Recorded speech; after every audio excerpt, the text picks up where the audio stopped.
Hello, everyone. Good evening, and thank you for joining us for this special event with Dr. Glass. Um, Before we begin, I would like to share a little bit about like why we are having two webinars in December this year. Dr. Glass was scheduled at mental health conference and his car broke down and he was not able to make it in time.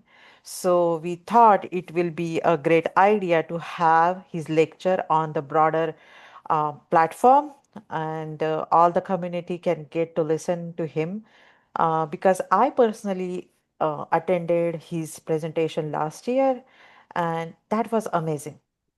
I just loved all the Chinese traditional medicine and the element factors he talked about, and I wanted all the community to listen to him and gain some knowledge from him. So today we have Dr. Glass with us. Um, Dr. Jonathan Glass is a founder and author of Total Life Cleanse. He is a naturopathic doctor, master acupuncturist, Ayurvedic practitioner, energy healer, herbalist, and natural health educator.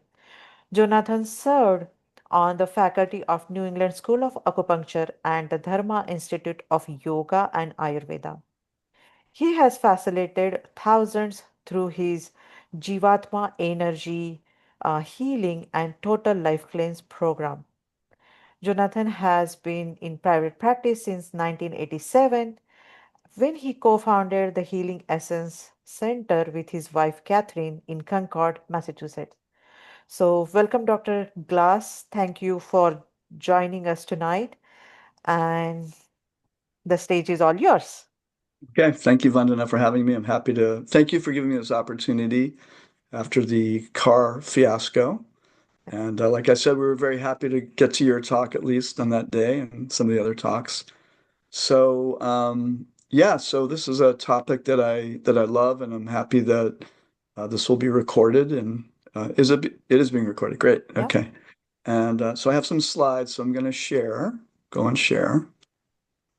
And yes. Okay. Okay. Everybody sees that? Yeah. Okay.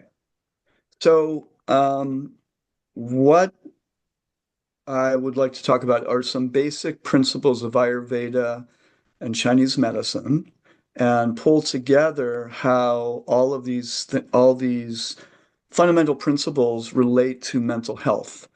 And there's many pillars of that. There's many aspects of that, and of course, in my world with naturopathy and Ayurveda and Chinese medicine, health is a multidimensional uh, uh, reality where we're taking into consideration, excuse me, the body, the mind, the emotions, the different elements that are in the body, and how they all connect. So it's a very holistic approach, and I find that just sort of appreciating these different principles, not that they have to be memorized or, uh, you know, it's not like a necessarily like a step-by-step process, but by having an appreciation of all of these components of the human being, then it can tend to broaden our approach and to working with an individual or with a group or whoever you're working with. So the first thing we'll talk about is uh, we'll talk about the five goals of life. But before I talk about that, the Ayurveda is an amazing system of medicine originating in India. It's said to be the first documents written were about anywhere from 3 to 5,000 years ago. Um, but it's said that it's much more ancient than that because prior to 5,000 years ago, it was said that human beings had such good memories that they could just hear something and they didn't even have to write things down. But in this day and age, we need everything written down because the memory is different than it was thousands of years ago when the water was pure, the air was pure, The mindset was more pure, less stress, and people had a real connection to themselves, not just physically and mentally, but also spiritually. So it was a different time. So the sages would pass this information to their disciples, and it was very much of a one-on-one or small group kind of teaching where there would be a master who would study with a student, or the student study with the master for a long time and really dive deeply into the teachings and into the science of Ayurveda. So Ayurveda means the knowledge of life, and it's really the comprehensive knowledge of life that leads to a long life, wisdom, and self-realization. So there are Dr. five. Glass, Yeah. uh, can you please put that in the slideshow so that we can Oh, see the, you're not yeah, seeing what you're not seeing the slideshow? um, that is like very small. If you click Oh, the slideshow, that will sh make the slide bigger. okay. And do you know where I do that? Um, can you see the all the menu, the home, insert, draw, design, transition, animation, and the slideshow up? Yep, Slideshow. slideshow. Okay. Not the new slide. No, above that. Can you see the file, the home, insert? Um, let me, Insert. Click. I see insert.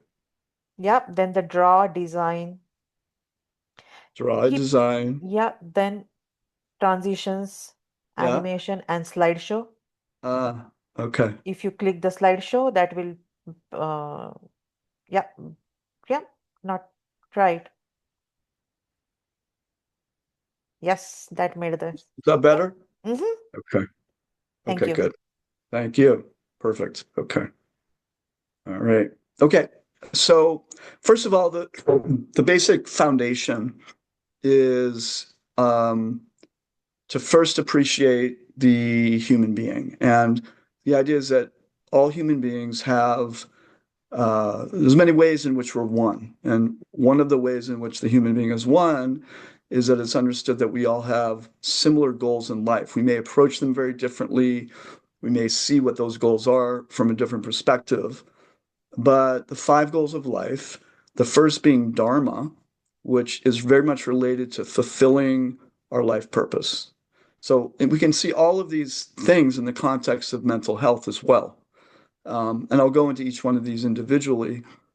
But for example, if one feels very disconnected from their gifts, what their life purpose is, then I would say it's more difficult to uh, feel a sense of self-satisfaction, mental health, when we don't really feel like we're manifesting or fulfilling our life purpose. And life purpose doesn't have to be some fantastic, amazing thing. It could be something very simple, but it is meant to be aligned with who that person actually is. So there's a saying, better to be, this is a version, one of the verses in Bhagavad Gita, better to be yourself imperfectly than try to be someone else perfectly. So it's being authentic to who you are. And we're going to talk more about Dharma. The next goal is fulfilling our basic artha, which means that which is needed or necessary, fulfilling our basic needs for survival. Everybody has different needs: food, shelter, water, clothing. We all have these different basic needs. Every human being has these needs. And calm means pleasure. All living entities, all beings, animals, everybody has a desire and a need for a certain amount of healthy pleasure in life. And then moksha means freedom or liberation. And that can mean moksha, we can think of physical freedom. People like to feel free in their body, mental, mental health, emotional freedom, psychological freedom, freedom from tyranny, freedom as a country, things like that. Ultimately, from a Vedic perspective, it relates to spiritual freedom, really understanding and connecting to our deeper essence as human and spiritual beings. And then the fifth goal, that is perhaps the most important, is called prem, which is fulfilling our desire for pure love. And it is said that this desire is really the fundamental or foundational desire of all living beings. And even people that apparently are acting contradictory to that in some very strange way. And I think most, people in the therapy field or the healing world understand that a lot of people are looking for love in the wrong places, or places that don't necessarily ultimately serve them, but they are still seeking that. And sometimes that gets manifested in very strange ways. But even, when somebody is, uh, you know, expressing negativity, ultimately it's a cry for love. So fulfilling that desire for pure love is essential and foundational. Dharma is a very interesting word, and it's something that is used quite a bit, just like karma, dharma. People use the word fairly frequently, but dharma is a very interesting word because it means the natural characteristic or function of a thing or a person. So the dharma of water, for example, is liquidity. Now, dharma can freeze or it can boil or steam, but its inherent nature is liquid. The dharma of fire is heat and light. It's its nature. If there's fire, automatically there's going to be heat and light.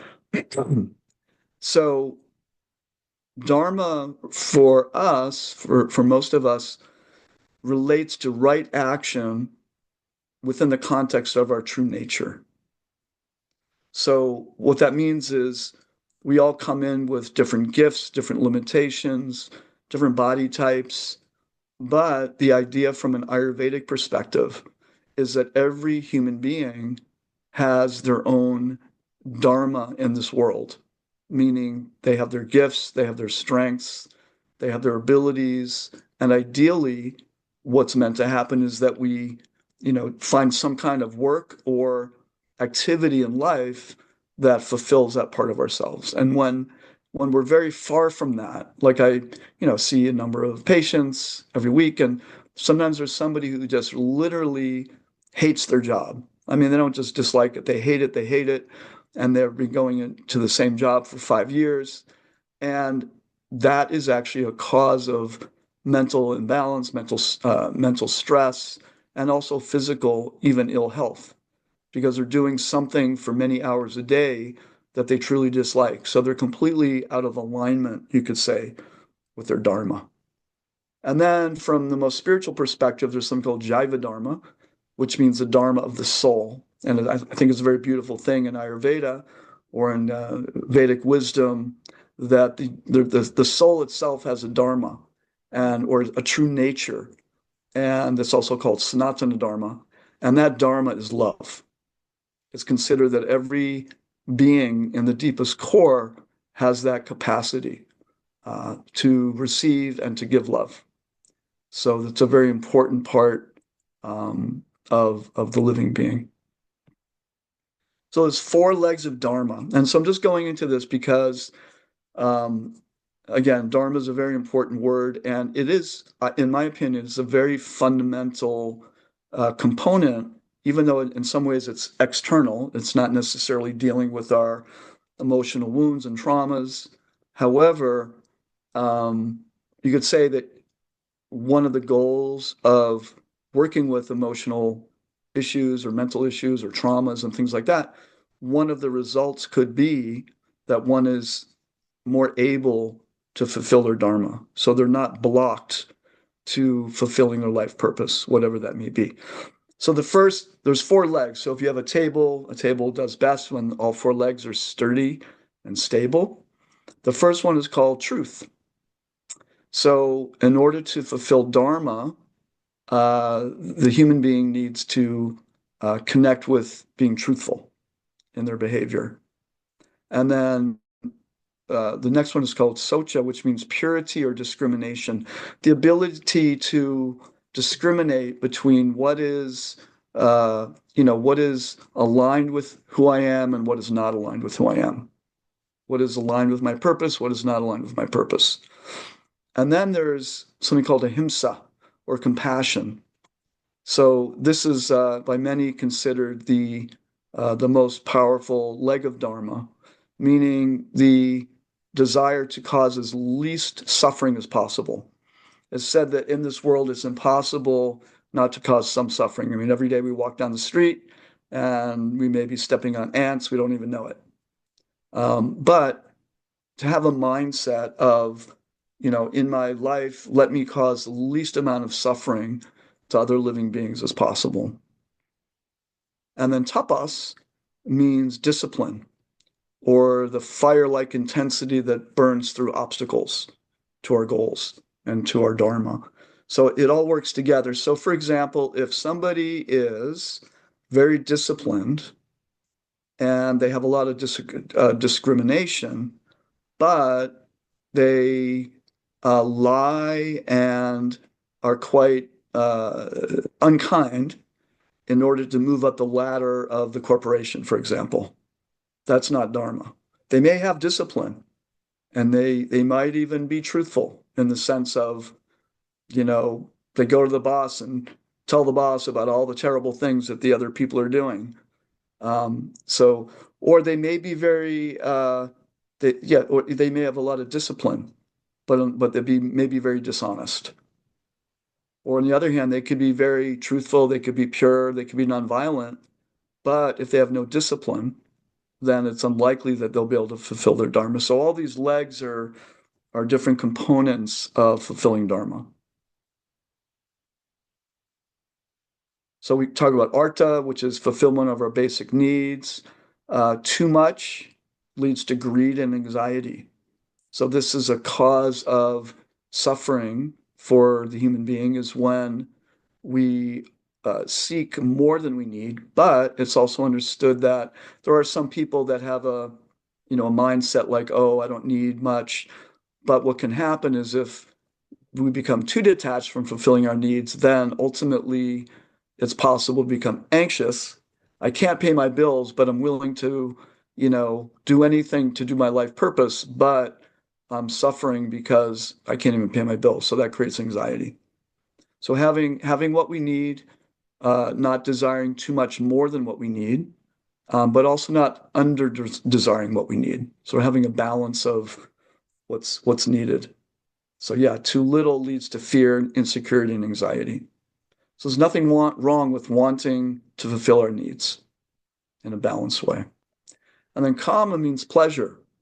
It's described in the yogic teachings that all living entities, from the ant to the most exalted beings in the world, they all desire pleasure. And so again, there's nothing wrong with pleasure. So balanced pleasure, but the pleasure should ideally be in the context of our dharma.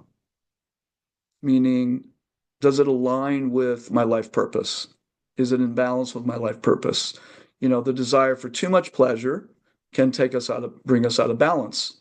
And then sometimes, some people are anti-pleasure, and that can, as we know, create some significant imbalances. And, one thing I think of is in the yoga world, for example, we hear of spiritual teachers who teach their disciples to be celibate, for example, for people that aren't qualified for that. And then sometimes that can create a major derangement. And we hear so many different groups and things like that, where there's sexual abuse and things like that, because a lot of people are trying to suppress so many things, and then it comes out in other ways. So having a healthy amount of pleasure is very important. Recreation in life. Sometimes we can become so focused on fulfilling our dharma, doing our work, that we forget the importance of recreation, which is like like ventilation for the consciousness, that we need a healthy amount of pleasure in our life. And then moksha is related to freedom, personal emotional freedom, which is what we, in one sense, are seeking for cultivating mental emotional well-being, what healers and therapists are all about. Of course, there's national freedom. We hear so many different countries in the world that are suffering under tyrants, or there's so many things lacking in terms of freedom. And then ultimately, freedom, spiritual freedom. And this is where the process of yoga and meditation come in, where we can begin to direct our attention inward and realize that there's quite a universe inside, uh, not just a mental or emotional universe, which is also there, but also a spiritual universe where we're connected to our, what in India they call the Atma, or we may call it the soul or the spirit, that there's a deeper part of all living beings.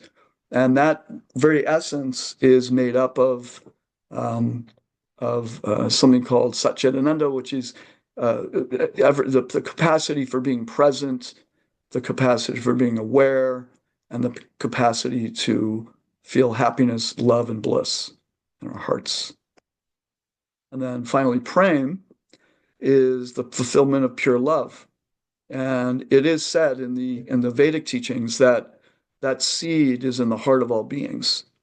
So I think sometimes, working with our clients, I find it helpful to remember that no matter how much someone is suffering or how damaged a person may be feeling in the moment, that that particle or that spark is there. And, even the reason they're coming to us for help, in one sense, is to reconnect to that loving essence that we all have. And there's worldly love. There's a universal principle that pervades all things, that love. There's worldly love, love of family, friends, or lovers, or religion, or a country. And then there's divine love, love of self, love of God, goddess. And then there's moksha. And there's a beautiful aphorism excuse me one second, in the Bhakti teachings, which is Achincha Beta Beta Tattva, which is this understanding that we are all unique. Every living being is unique, just like every snowflake is unique. And at the same time, there's a oneness between all of us and with the divine. So that it's called inconceivable oneness and difference. So unique, and the analogy that's given is like the particles of light emanating from the sun. The sun is the source, but those particles of light are one with the sun in the sense that they're made up of heat and light, just like the sun, but there's a difference. So in the same way, each person we're all one with each other, but yet we all have our unique qualities, our unique dharmas, so many, and even on the soul level, there's uniquenesses between all of us. So then I'd like to just talk a little bit about, so we talked about some fundamental goals of life, and then there's principles of health. And I think these principles of health are important because when these are out of balance, we find that, and Ayurveda uses funny words, they kind of accept the human being as perfect on some level, but the word they used is when we get out of balance, they actually use the word deranged. So when we become out of balance, the living entity, we become a little bit deranged. And that's what the word dosha means. It means fault tendency. Many people think of the word dosha in Ayurveda as being um, like a body type. And we'll talk about that in a minute. But what it really means, each one of us has our version of how we go out of balance. That's one way, that's one aspect of how we're unique. We all have our version of going out of balance. And so when we learn what those tendencies are about ourselves, it's more about accepting ourselves and, learning, okay, I tend to get too sedentary, or I tend to get too anxious, or I tend to get too irritable, whatever that may be under certain stressors. Then when we accept that, okay, rather than trying to change who I am, I can learn to moderate it. I can learn to work with it. I can accept that part of myself rather than thinking I'd rather be someone else or I wish I didn't have that quality. It's more about, okay, let me accept that I have that tendency and let me work with it. So even though the word deranged is there, it's also ultimately about self-acceptance, understanding ourselves, either by our own, through our own practices, or in most cases, with the help of another person. So the first thing is called buddhi, or innate life intelligence. And it said that we all have that. For us, that might be our inner wisdom, our Even innate intelligence is how the body functions on its own, how the universe functions on its own. This is very connected to the laws of nature. Then the vital life energy, which is also analogous to qi and acupuncture. And then it's really the bioelectric energy that runs through the body, and it's connected to the aura. So we literally these days you can actually measure, go up the body and come to we have a little meter, and you get to an acupuncture point, and it'll beep because literally the body is conducting energy. We're electrical. Not exactly like electricity in the walls, but we're literally energy beings. And when that vital life energy is disturbed, then it'll affect the organs, it'll affect the tissues, it'll affect the circulation, it'll affect the cells, and that will cause some kind of imbalance or derangement, which will then, as we'll see in a minute, how each organ is related to an emotion. So when the prana becomes disturbed, and this is a lot of what acupuncture is doing, is moving the energy in the body and freeing it up so that that vital life energy can flow physically, mentally, and emotionally. Agni is a fire of transformation, very much connected to digestion. It's the ability to take something like broccoli, we eat it, and we have to transform that into blood and all the other tissues, right? Into the lymph, into the blood, into the muscle, into the fat, into the bone, into the marrow, into the brain tissue, and the nervous tissue, and into the reproductive tissue. So that process of transformation it happens, this is called Agni. Also, that Agni is in the mind, something called Tejas, and what that is that when we understand something, the power to understand something means we're digesting it. So, and then the last one is Ojas, or the essence of immunity. Some people, two people can walk into a room and everybody has the flu. One person might get sick and the other might not. And that has to do with our immune system or resistance. So, just quickly talk about the five pranas. This is how energy works in the body. And so the prana, the directions of life energy, everything in Ayurveda and Chinese medicine is always related on physical, mental, emotional, and spiritual levels. So prana means the capacity of the human being to go inward. Every human being has that capacity, and we say go inside. And sometimes people don't really know what that means until they start practicing that. Oftentimes that will be through some kind of internal exercise like yoga or Tai Chi or meditation, or even, maybe you've experienced going for a long run or a swim, and at some point your attention goes very internal. It becomes a very internal experience. And Udana is the upward energy. It's the physical energy of how the body stays upright. We have this gravity pulling down, but somehow we're going up, just like a tree goes upward, even though there's gravity pushing everything down. So it's the upward moving energy. Now, mentally, that has to do with our capacity to express ourselves and to communicate. So if someone's Udana prana is weak, physically they may be slunched over a lot, you know, or if I was to sit like this during the whole class, then my Udana prana would be low. But it's also about how do I express, how do I communicate, how do I share in my life, how do I take what's in here and let it come out here, the upward moving energy. The Vyana prana has to do with circulation, physical circulation, but it has also to do with how much space am I willing to take up in my life? Am I willing to give myself the gift of being present and taking up an appropriate amount of space, in a room, in a relationship, uh, wherever I may go?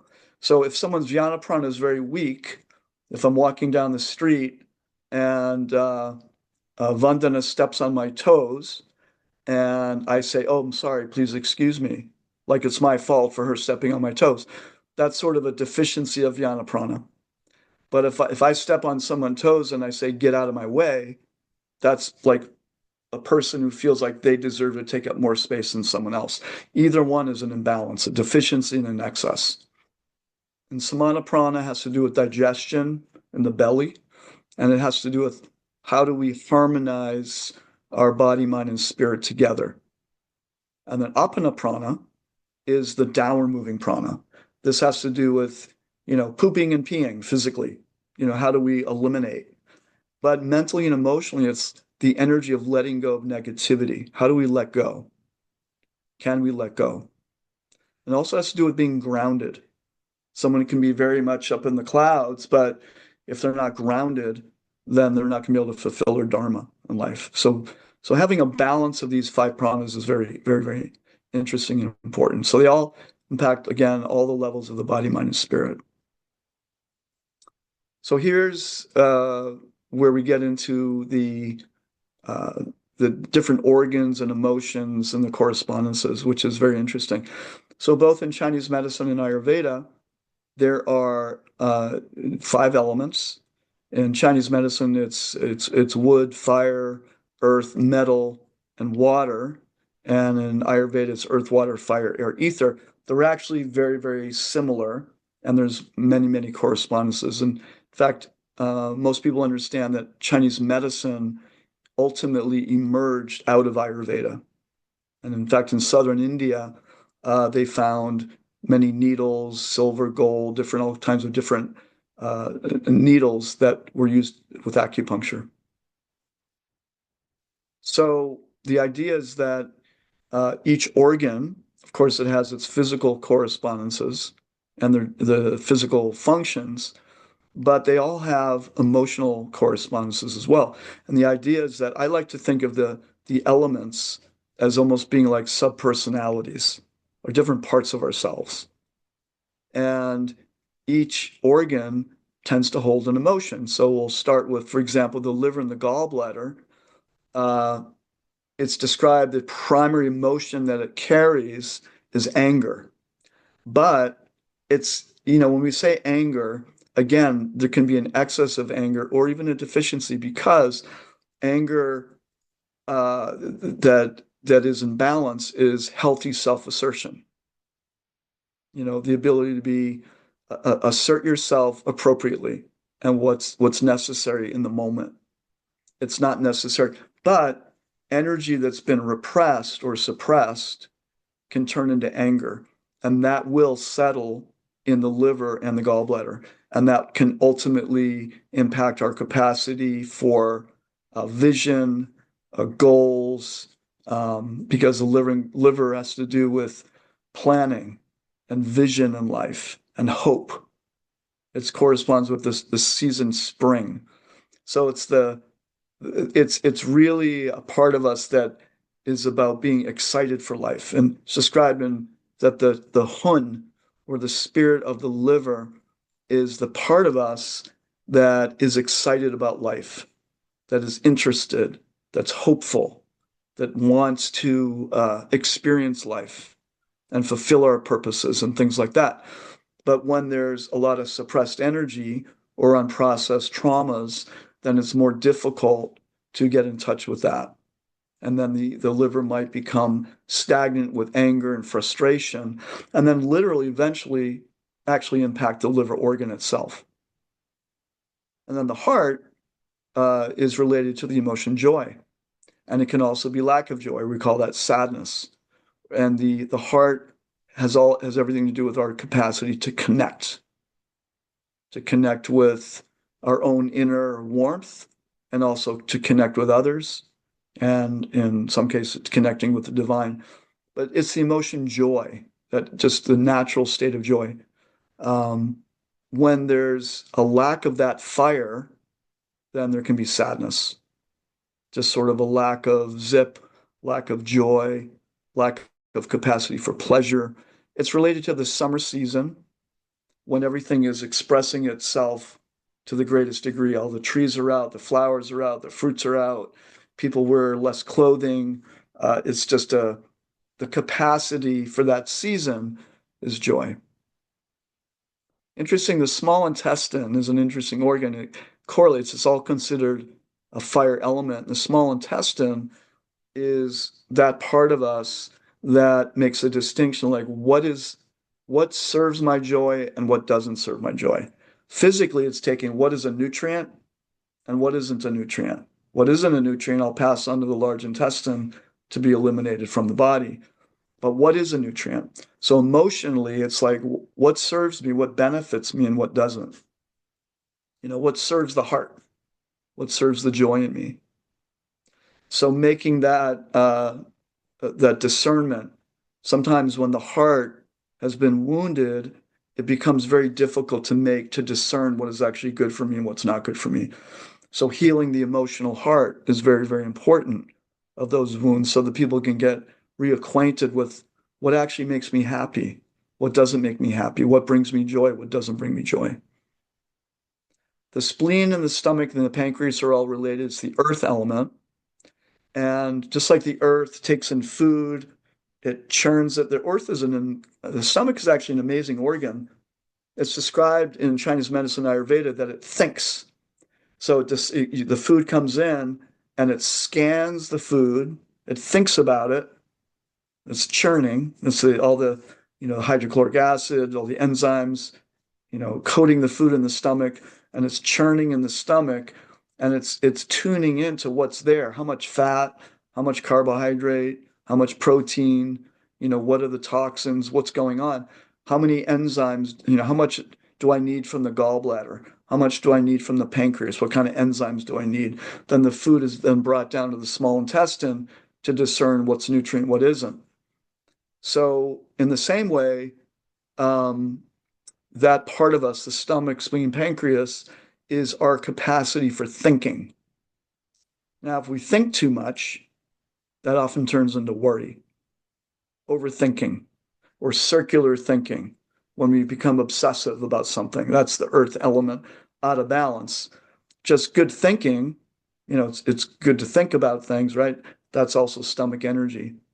And ultimately, it also has to do because it's the earth energy, it has a sort of an aspect of compassion, sort of that mother energy, the capacity to be caring and thoughtful of other people. And ultimately, all of these things can be directed to ourselves also, thoughtful and caring to ourselves, and then ultimately caring for others. In fact, every element has its energetic flow. So the stomach is called center to the periphery, where we're meant to care for ourselves and then care for someone else and then care for ourselves, care for someone else.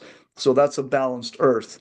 Many people can get stuck on just always giving, giving, giving, and never taking the time or knowing that it's okay to nourish themselves also. So having that flow is very important. The metal element or the air element, the lungs, it's a beautiful element, really. I love the metal element.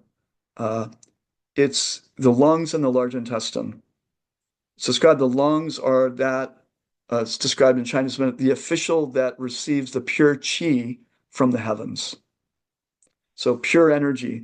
And what happens when our breathing is flowing? We're able to be in the moment. We're able to do the mundane activities of life, doing the dishes, making the bed, brushing our teeth, with a certain amount of presence. But when we're in a state where the mundane activities of life are so boring and we dislike it so much, you could say that's an aspect of the metal or the air element that's out of balance because we're having a difficult time appreciating the preciousness of the moment. The emotion that is correlated with the lungs is grief. What happens when someone's really crying is that it's really coming out of the lungs. And, sometimes when somebody loses a loved one, there's a lot of grief. So often they'll develop some kind of lung condition, or they'll get a cough, or they'll get, cold or something like that. But the other side of grief is respect, honor of life in the moment. So analogy would be, for example, if we lose somebody that's close to us, then often there's a great appreciation of that person. So all the peripheral issues and idiosyncrasies may just disappear, and it becomes very crystal clear. Like if you had a real connection with that person, you just appreciate their preciousness. So the lung element, the metal element, is all about honoring life in the moment. And this is where a lot of the practices, the yoga, tai chi, things like this, are very helpful because it helps us reconnect to the preciousness of the moment, the preciousness of ourselves, and the preciousness of the people in our life. So even we can see that, um, if we don't take care of these different organs, then those things can, toxins can build up and so many problems can be there. So having healthy grief is a good thing. Having grief that's gone on for 20 or 30 years about the same thing, this is an imbalance. It means they haven't fully processed that particular issue. And then the kidneys and bladder related to the water element is the emotion fear. Chinese describe fear as being in the presence of the unknown. So it's just that energy of not knowing what's going to happen. So, but in that, we've heard that, feel the fear and do it anyway. On the other side, there's courage. There's courage. So the capacity to be present in the unknowingness in a sense of, okay, I'm just going to flow with this and be courageous. That's like a healthy water. An unhealthy water would be, frozen in fear, not able to take action, not able to flow with life. And also there's the energy of awe. So that, that appreciation of the amazingness of life, the complexity of it, and being okay with not knowing everything and not knowing. So let me just see one thing here. So one thing I'll just give a quick example. So um, okay, I'll use the birth example. So for example, let's take a woman who finds out she's pregnant. Mhm. And that would be the, say, the water element. And all of a sudden it's like, oh my gosh, maybe it's the first time. There's a lot of excitement, but then fear might come. I've never done this before. What's it going to be like? I don't know how to do this. There can be a lot of, can we afford this? So many fears can come up. So, but as nature will have it, at some point, the baby will come to term. And what happens in the next element, liver? This is the analogy is like the seed in the soil in winter and spring, it starts pushing up through the soil and going up towards the sun. And only some of those seeds will make it. Not all of them will make it. So that's the self-assertion of nature. All of a sudden, winter, everything's barren.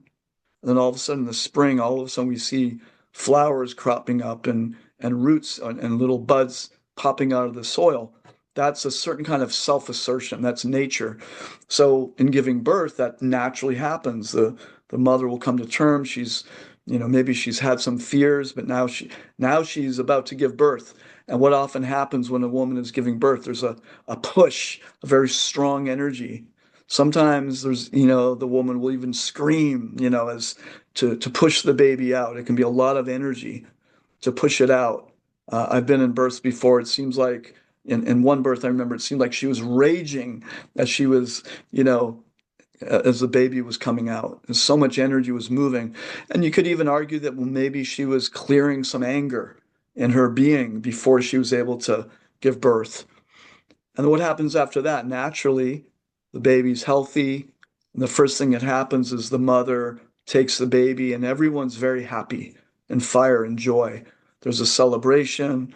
The father's happy, the mother's happy, the grandmother's happy. Everybody's celebrating. It's a very joyful time.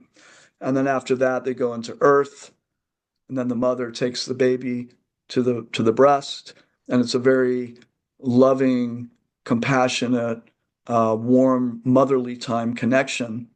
And then in this analogy, it would be the metal is sort of honoring the sacredness of what just happened. And the mother might look at the baby and just be in such like appreciation, like what a beautiful thing that I just went through. The baby's sleeping, she's about to go to sleep. And it's a very, that's so that whole cycle is following these five elements in a very ordinary way and a very natural way. Another analogy is a couple who have not been communicating very well. Okay. And they're both in water. They're scared to communicate. They have some issues they need to deal with. They're scared to communicate. They're in water. They don't know what's going to happen if they speak their truth. And then they go and finally one of them says something, they kind of blurt something out. They have a fight. They go into the wood energy. They communicate. They may say things that aren't so nice to each other. They let each other have it. They communicate. They both assert themselves. They speak their truth.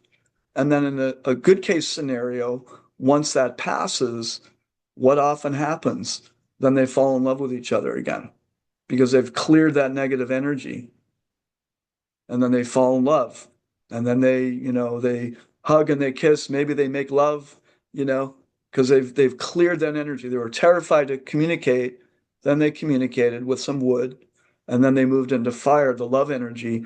And then after that, there's just a feeling of love and appreciation for each other, and then even the respect for each other comes back.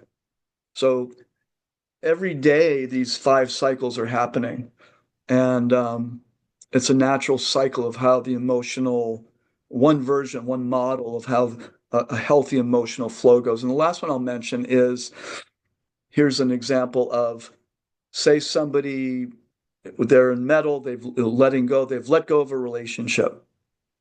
You can see that's the lung right there. They've let go of a relationship, but they're scared of being alone. They're scared of what it feels like to be alone. They don't want to be in the presence of the unknown. So what happens, rather than hanging out in water, of course, water is formless. It's like, well, I don't know what's going to happen. I haven't been alone for 40 years. What's that going to be like?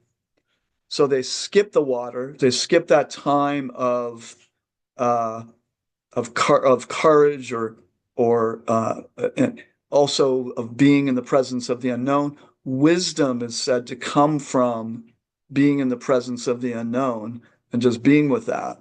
So they skip that, they go right into wood, which means new creation. But what happens when they skip water, skip that unknowing phase and that uncomfortable phase of formlessness, then they end up recreating the same pattern again and again. So, that's the classic example of someone breaking up in a relationship with a bad partner. They skip the water element, they don't learn anything really, and they end up recreating the same cycle again and again and again. And what's missing there generally is that, let me just slow down, be uncomfortable for a little while, learn, what I'm meant to learn, what's really important. Let me be uncomfortable with with being alone for a while and learn what I need to learn. And then the next relationship has a chance to be a better relationship. So the water element, where wisdom comes from, is very important one not to skip. So, want to remind me, how long should I speak for? Oh, you're on mute. Half an hour is still there. Another half an hour. Okay. Mhm. Okay. So I want to go back to a couple things. Um, so that's how the emotions work. Now we can see how things like Agni, which is the fire of digestion, um, when our fire of digestion, physical digestion, mental digestion, emotional digestion. In fact, in Ayurveda, it's said that the cause of emotional imbalances are undigested experiences. So we haven't been able to process or digest something. So it gets stored in the fascia, gets stored in the muscles, eventually gets stored in the organs, and then it actually affects our physiology and our chemistry. So, but even eating, too much junk food, for example, or eating foods that are very unhealthy, causes toxic buildup, and not just physically, but the body, the mind, and the senses. So Agni supports clarity. It helps transform food into tissues, but it also transforms our lives in positive directions. So, you know, I lead a class called the Total Life Cleanse, and it is quite remarkable when people take away the foods that are quite toxic, whether it's just junk food or too much alcohol, too much sugar, things like that, because it's causing a type of toxicity and inability to transform. When we don't digest our food well, it can eventually turn into lack of our capacity to process really well, even our emotions. Like if somebody, uh, comes to a therapy session all jacked up on caffeine or all jacked up on sugar or alcohol, whatever it is, it's probably not going to be the best session. You know, it's better to have a certain degree of healthy diet. And on the other side, if there's too much emotional issues that haven't been digested, then that's going to eventually affect our organs and even our ability to digest food properly. And again, ojas, uh, it's about the physical essence of our physical being, power of immunity, but it's also protecting from negativity. So our ability to be in an environment of negative energy, negative people, negative situations, that's also our ojas. And all these things are very connected. The prana, the agni, the buddhi, and the ama, the toxins, will all affect that capacity to deal with negativity. And if there's a lot of stored emotional negativity, then that can weaken our ojas, even weaken our immune system.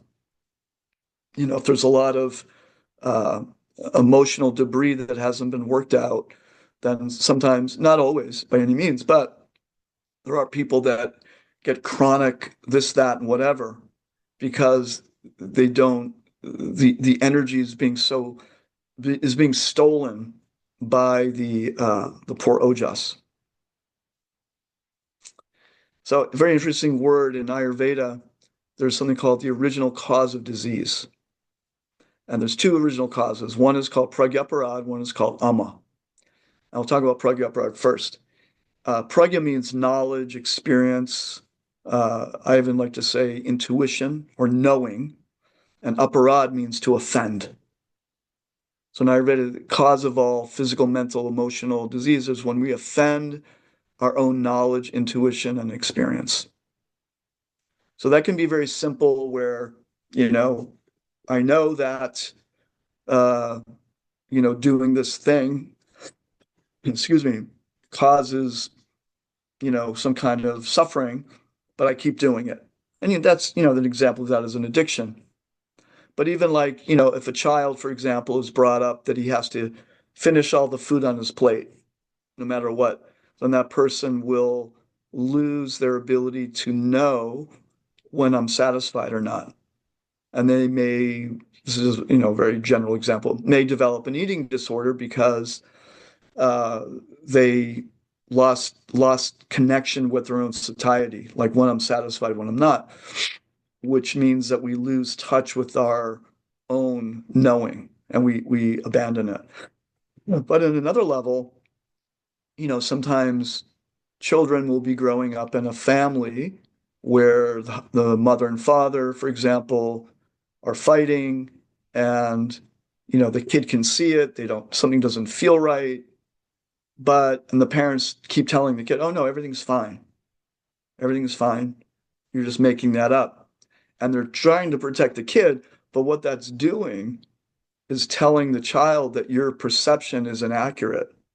So then the child loses their ability to trust what they're seeing. They're losing their ability to trust their own gut. And so they go through their life thinking that what I'm seeing, what I think I'm seeing is not accurate. So they lose trust on that inner guidance system of, yeah, I'm seeing something and I'm actually right. Like, for example, I once had a spiritual teacher who I knew was really going off the rails. I just could feel it. And for a while there, I was thinking, wow, I'm really having some bad thoughts. I really shouldn't be having these terrible thoughts about this person. But when it turned out that I was absolutely right, I remember feeling so much relief and like, oh my God, I was completely right. I was actually seeing clearly, but I kept telling myself that, I shouldn't be thinking like that. So that was a version of pragyaparad for myself. I wasn't allowing myself to acknowledge what was there. I was, but then I was like pushing it away. So many times we see what's there, we know it's there, it's common sense, it's obvious, but we doubt ourselves because we've been trained to not see what we see. Even kids are often very psychic, very intuitive, and if a parent is not sensitive to that, they may, you know, tell the kid that what you're seeing is not true. When my son was a baby, he would sit in the room and he'd point up at the ceiling, man, man, man. And because we're open to this, we explored it and we found out that our property was on a land of a Native American uh, part of the land, not directly here, but in the back, cemetery. And, I don't know if it's true or not, but we were thinking all this time that, well, maybe he was seeing some spirit, as an infant, because kids can see things. If we had told him, no, you're not seeing that, what's wrong with you? Stop doing that, then he might have shut down his intuition. So that's the point I'm making. So kids are very intuitive, and if we tell them what they're feeling and thinking and seeing is wrong, then that's a cause of prakyparad. So another cause of original disease is amatoxins, which are internal and external. So, there's a lot of toxins in our environment, 80,000 chemicals in the environment, and only 20,000 ever tested for human safety. Um, and so the body that impacts the cells, impacts the nerves, it can impact the brain, the nervous tissue. So having these toxins can ultimately interfere even with the physical functions and the organs. And like I said before, so if an organ like the liver, if it's dealing with a lot of physical toxins, eventually that could even cause mental emotional imbalances just from a toxic perspective. So both of these original causes cause derangement in the prana. They aggravate the agni, the power of transformation, and they can destroy ojas, which is that sense of well-being. So the goal of Ayurveda ultimately is to protect prana, regulate the agni, cultivate ojas, that strong energy, and cleanse from toxins and minimize pragyaparad. So minimize offending ourselves. The word pragyaparad, aparad is a very interesting word. It's to go against or to offend. So literally when we offend ourselves, and there's a secret word there, radha, which means devotion or love. So ultimately when we offend love, this is from an Ayurvedic perspective, uh, an original cause of disease. And it's not a judgment. It shouldn't be a judgment like we're judging ourselves because of our pragyaparad. It's just a reality when we ignore those inner voices or knowing our experience and sort of throw it out the window because of some external authority telling us otherwise, then we can get ourselves into trouble. So, yeah. So I'll just touch real quickly here. This is my book, Total Life Cleanse. It's on my website, healingessencecenter.com. We have cleanses 3 or 4 times a year, and we work on all these different subjects from a physical. We start from the ground up, physical, mental, emotional. We work on the inner being, and it's just a wonderful way to reconnect to the basic principles of life. So, yeah, I'll leave it here. You think if there's anything else I'd like to share? Um, yeah, any questions by anybody or anything else that you'd like me to touch on? I have a question. Sure. Can you please go back to the previous or maybe the element slide? Yeah, yeah, yes, this one. So I would like to understand what these arrows, like, because each one is going from one to another, and again, they are interacting with each other. So what is the meaning of all these arrows here? So the outer arrows, that's called the Shen cycle. This is how the energy flows, like in a circle. So kidney Mhm. flows into liver, heart, like that, or water flows into wood, wood flows into fire, fire flows into earth, earth flows into metal. So this is how it's called the energy creation cycle.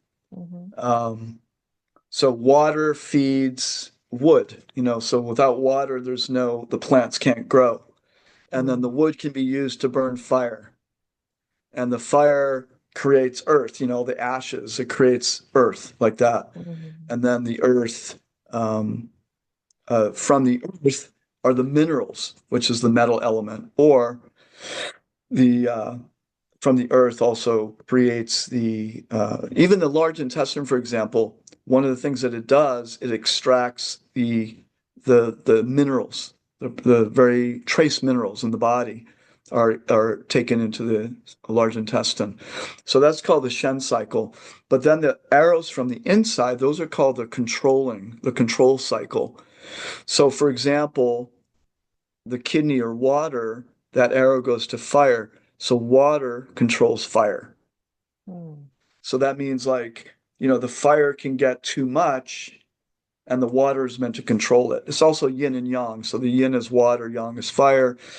So they balance each other out. Um, there's actually something called excess joy. And Mm. it's not like real joy because you really can't have too much joy. But it's when there's too much fire, it's like an example of somebody who is always laughing, laughing, laughing, cutting jokes, but it gets to a point where it's inappropriate. In other Mm. words, they're not comfortable in any other element. Even at a funeral, maybe they're cracking jokes, or they can't be serious. They can't be grounded. They can't be grounded in metal or water. They can't be compassionate. They can't even be angry. All they can do is try to be happy all the time. There's people that are stuck in, I have to be happy 24 hours a day, and they put on the persona of being always happy, happy, happy. And that can create a real balance. And you could say that they have a deficiency of water. The water, which is very deep, is not controlling the fire. And then fire controls metal. What does that do? Metal is very hard, right? And it can be very cutting. So the metal energy is, while it has the energy of respect and honor, it's like the energy of namaste. It's like, I really honor you, you know, but an imbalanced metal energy can become almost critical or overly sarcastic Mm. or overly cutting or overly negative, you know. So and that would be a lack of warmth. So fire controls metal, it softens the metal. And what happens when you take gold and you heat it, it becomes very, when you melt gold, it's a very beautiful thing.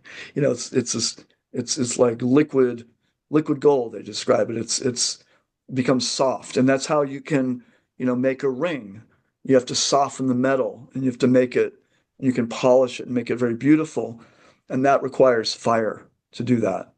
Mm. And the people can fit into these different metal people can be very they can be very respectful. They can really be very honorable people.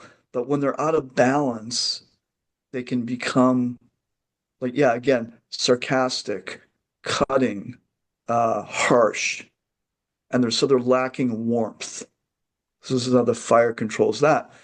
And then the metal controls wood. What does it do? It cuts down the wood. Metal, you need a saw to cut wood, but it also gives clarity. Wood can be, like I said, it can be uh, angry, or uh, it can be either overly decisive or not decisive enough. So metal adds clarity to something. So our anger needs clarity. Otherwise, we'll just be throwing our energy all over the place. So, if we're in a conversation with somebody and, maybe we're wanting to express assert a point of view that we're trying to express, we want it to be very clear. rather than, what do some people do? You always do this, you always do that, the whole always thing, which always gets people into trouble, right? Because Mm, nobody always does anything. But you always, that's an argument that people get into, and that's it's a poor way of communicating when we say you always do something. So the metal will say, very clearly, you know, today you did this, and this really bothered me. So that metal energy can be very clearing for it. And then we have the wood that controls, or the spring energy, the wood energy that controls earth. And what that does, so even in nature, if you have, like, if you go to the beach, there's just sand. But then if you go to the edge of the beach, you see different plants. And then the sand, what happens is that it controls what the sand is doing. It keeps it together. So the plants and the trees have a way of controlling, uh, giving structure in a sense to the earth, rather than just a big field of dirt, which all the dirt will be very soft. When the trees are there, it starts extracting nutrients from the trees, and it creates form and structure in the realm of the earth. Um, and also, that wood energy is important for the earth because if somebody is, on the one hand, the liver energy can be very direct. Its energy is very direct. Some liver people, it's interesting, are or they can be very what's called pitta in Ayurveda, a mhm, lot of fire. And sometimes that can be misconstrued as being angry. It's just, but in many cases, it's just being direct, very honest, very direct. So that wood energy can be very direct, where the earth energy, on the other hand, can be very wishy-washy and very, it's all about being sympathetic and compassionate, but there can be lack of boundaries. I'm just going to give, give, give, give, give, you know. But the wood energy kind of says, let's cut to the chase. Let's focus. Let's, you want to give, but we need some boundaries here. mm, So the wood energy has a controlling impact on the earth energy emotionally also.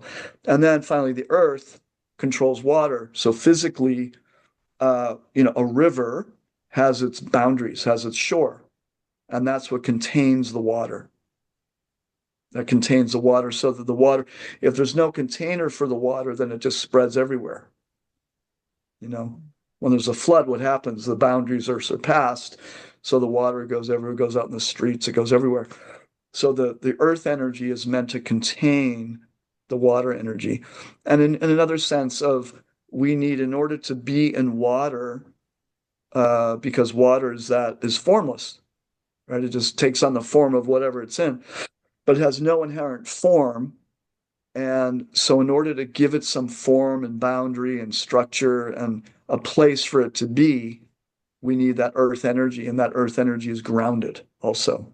And a healthy earth is grounded.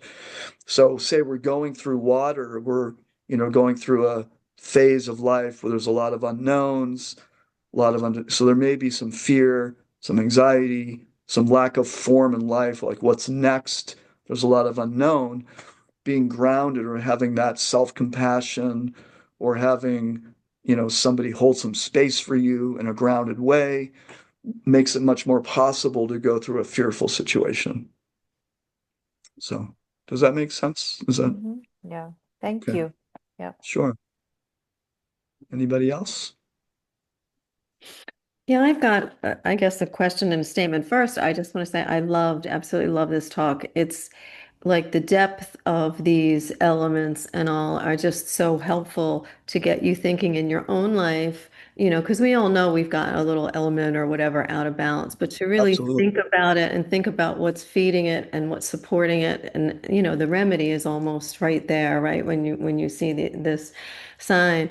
But oh, and I really appreciated the five pranas. I hadn't heard it described like that, the inward, outward. That was really, as somebody who does yoga and kind of thinks about prana a lot, like the actual movement of it in those ways is just like really, really helpful.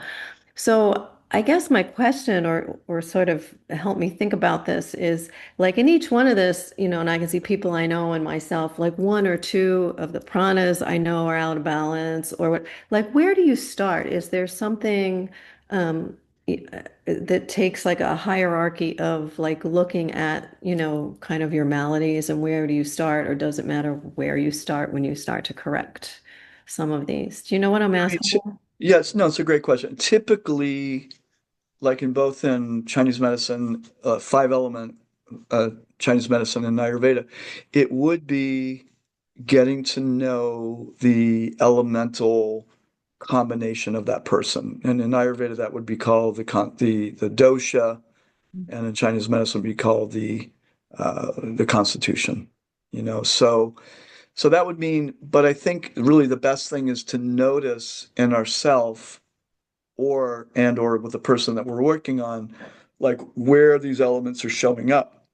Like, even like, oh, that there's their fire element, oh, there's their wood element, oh, there's their water, there's their fear, there's their anger, there's their joy or lack of joy, there's their worry, there's their a capacity to respect or be in grief. And then just getting to know that person, if you're going to, sort of tap into this paradigm, Mm, just getting to know their elements.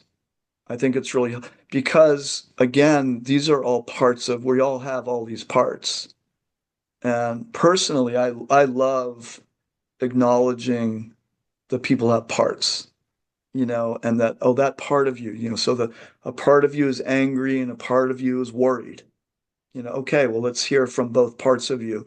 So it's a very healthy way, I think, to start observing these qualities in ourselves and other people, because we get to know ourselves better and we get to know them better. And one of the mistakes I think people make in learning Ayurveda is that they try too quickly to identify the dosha. Now, mm. sometimes it's super obvious.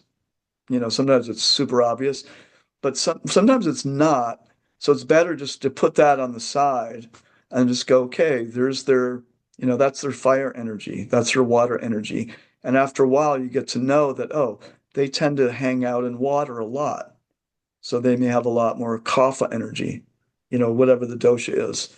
So I think that's probably, one of the fundamental ways of doing it. And then I also like to really connect with trying to get a sense of people's gifts or dharma, because it's so getting to know people's gifts, getting to know our gifts, like what excites us, what lights us up, what interests us, um, because that's very close to our nature.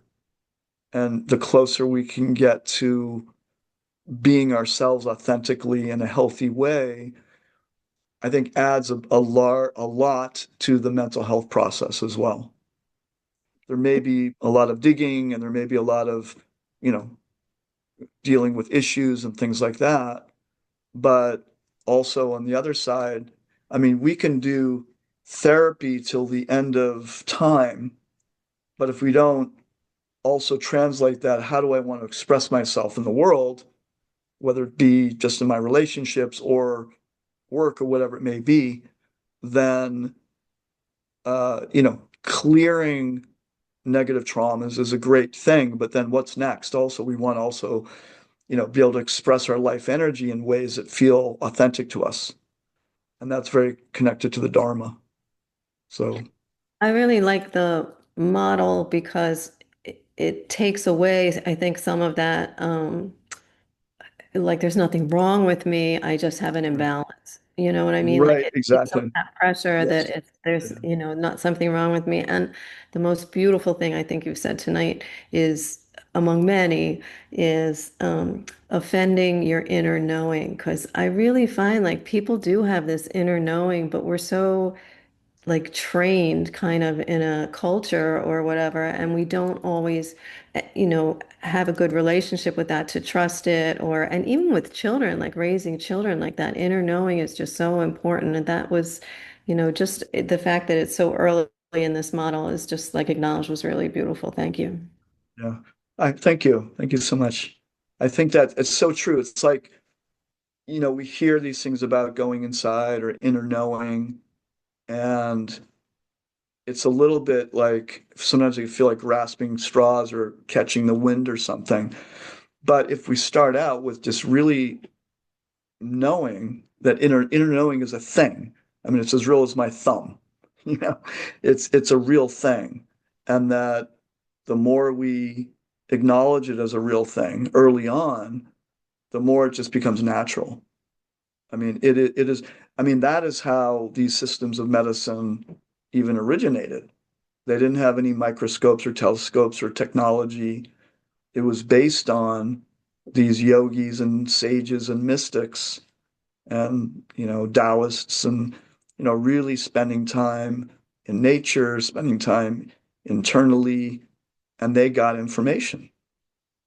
They had an inner knowing of how things worked. So there is a way to, it's a reality. It's a reality. And I think the more, even if we can't quite do it to the extent that we'd like, to start off with, it's a reality. The inner is just as real as the outer. And in fact, you could argue it may even be more real. But in our modern culture, there's so much giving our power away to knowledge, to you could say to so many different externals, whether it's religion or science or and just like there's, you know, esoteric religion and exoteric religion. Esoteric would mean or in real internal, which is more like spiritual life. Like some people say, I'm not religious, I'm spiritual. I think what they're really saying is, I'm into the inner experience of it as opposed to following an external dogma. And I'm not even saying external dogma is a bad thing. It can be a good structure for many people. But unless it cultivates the inner, then ultimately, I think they're missing the point. So that inner knowing is so important. Thank you for acknowledging that. There's something I've heard, and maybe Vandana and Emma know more about this, but in terms of practically, but I've heard that in the Vedic, back in the day, in the Vedic culture thousands of years ago, or maybe not even so many thousands of years ago, that a child, it was understood it was a child would not be chastised until after the age of 5. Because the whole idea was to, yes, protect the child, but really get to know the child's nature and just give a ton of love, affection, and observe and get to know the child's nature. What is their, what are their qualities? What are their elements? What are their qualities? What are their likes? What are their dislikes? What are their gifts? What are their limitations? And then once that's accepted and they have a strong emotional foundation, then the parent can guide and, yes, maybe, okay, don't do that if, kids getting into trouble. But it's based on really accepting that child as who they are and really loving that child as who they are. And then the parent can really guide them, and then, yeah, okay, maybe they're a teenager and they do something stupid. So maybe they need to be chastised a little bit to keep them on track or whatever. But they have a very strong foundation of love in the beginning. So, and the whole idea, and that's where even things like astrology will come in, where they might have a really good astrologer, and that will help identify, certain qualities in the child. And a really good astrologer can do that, or a very intuitive guide can help, understand the nature of a person, of a child. We had an astrology reading done with my son, with a Vedic astrologer. My son is 29, and we found it was on a little tape cassette, and we found it, and it was astonishing how accurate it was. We found it, 20 years later, and it's like amazing how accurate it is in terms of his personality and his qualities. And, it was something that was helpful at the time for me, just to, just another lens and who is this being that's come into the world here? And how can I support this being? So there's different aspects of wisdom that can support that. And by doing that, then the kid has a good sense of themselves. They know they're loved, and they know that inner wisdom is there. It's not stripped of them right away. And in modern world, all the science, of course, science is, it's a funny thing, especially with COVID, it was such a, argument, what is science? And there was this pressure to have to believe something that for some of us didn't quite feel right, but because it was so-called science, you had to accept it and believe it. That was an example, because science over here was saying this and science over here was saying this, but no, I have the real science. It was really like religion. Yes, you have a religion, but my religion's better than your religion. That kind of thing. So we have to be able to, find access that inner wisdom. Beautiful. Maybe I'll stop sharing here. Any other questions? All right then. So thank you everyone for joining, and thank you Dr. Glass for such a full of wisdom presentation.